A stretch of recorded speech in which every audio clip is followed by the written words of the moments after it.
Jeste li ikad pomiješali talog kave i sodu bikarbonu? U ovom kratkom videu pokazat ću vam zašto je to korisno i kako vam može pomoći u kućanstvu. Prvo, trebat će vam mala zdjelica u koju stavite jednu žlicu taloga kave koji je potpuno besplatan i koji često možete dobiti besplatno u kafićima jer ga oni bacaju u smeće.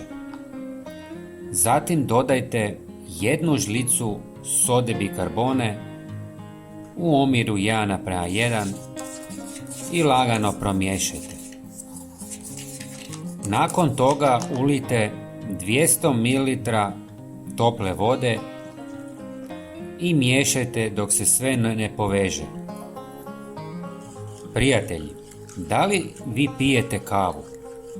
Napišite mi u komentarima da ili ne.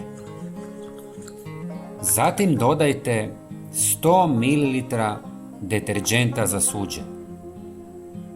Opet promiješajte nekoliko minuta kako bi se sve spojilo i zatim pretočite u bocu. Sada ste napravili znatno poboljšano sredstvo za čišćenje.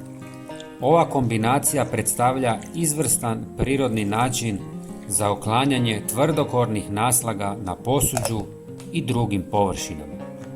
Soda bikarbona i talog kave djeluju kao abraziv, razbijajući tvrdokorne naslage, dok deterdžent pomaže otopiti ostatke masnoće. Osim što je nježna za površine i ne oštećuje ih poput jakih kemikalija, ova mješavina je i sigurnija za vaše zdravlje i okoliš.